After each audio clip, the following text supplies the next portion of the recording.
Programang ito ay rated SPG. Striktong patnubay at gabay ng magulang ang kailangan. Maaaring may masiselang tema, lengguwahe, karahasan, sexual, horror o droga na hindi angkop sa mga bata. Problema, kinambangan kami ng mga pulis. Mukhang na-set up tayo. Ha? Matapos ang walang patid na barilan, napagtagumpayan nilang matakasan ng mga pulis. At ngayon si Don Facundo ay alalang-alala tungkol sa mga brilyante. Eh yung mga brilyante at yung droga, ay dala-dala po nila, huwag kayong mag-alala. Ang mga brilyante lamang kasi ang pag-asa ni Senyor Facundo na makabayad sa mga Montenegro.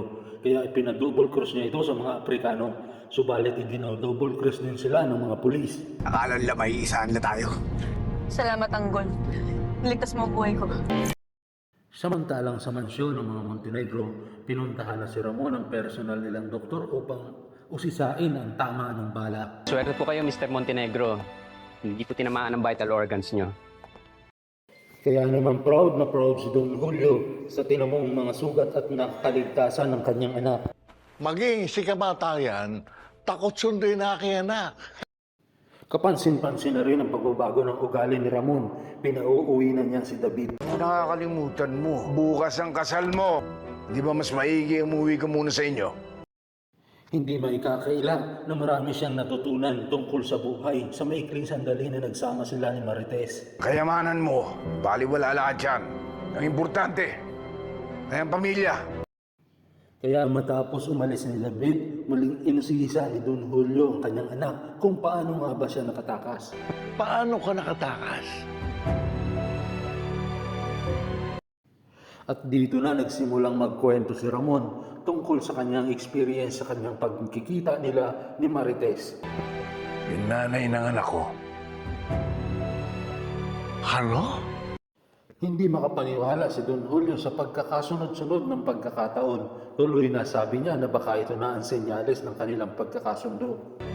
Senyales yan, Ramon, para magkaayos na kayong dalawa. Si David at si Olga naman ay nagsisisihan sa kanilang kapalpakan. Muntik na rin kasi silang sumami. Sisiguraduhin ko mangyayari kay Ramon yun. Dumating na ang grupo nila Tanggol kasama si Madonna sa kampo ni Don Facundo. Ngayon kinakamusta ni Don Facundo kung ano talaga ang nangyari. kumusta ka, Madonna? Ayos lang ako, Senyor Facundo. Naplis lang to. Ngayon hawak na ni Don Facundo at ni Marcelo ang maleta ng mga brilyante.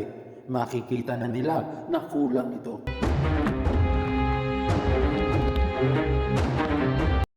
Ngayon, isa-isang sinisiyasat ni Don Facundo ang kanyang hawak ng mga brilyante.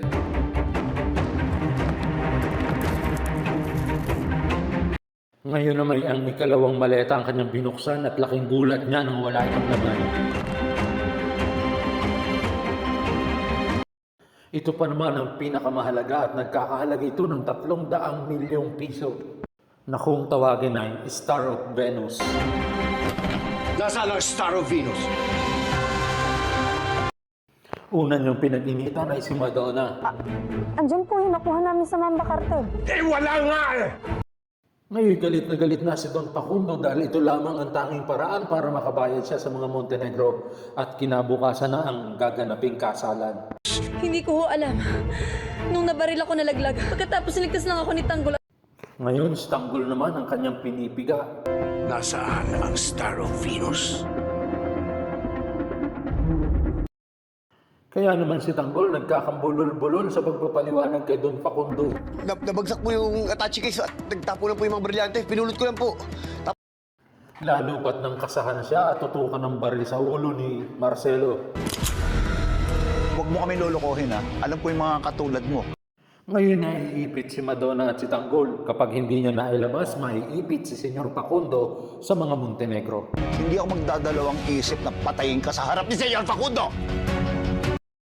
Maraming salamat po sa inyo naging pagsubaybay. Kung nagustuhan niyo po ang episode ngayon ng FAJ's Batang Quiapo, makikisubscribe naman po para updated kayo sa mga susunod pa nating video. Salamat po!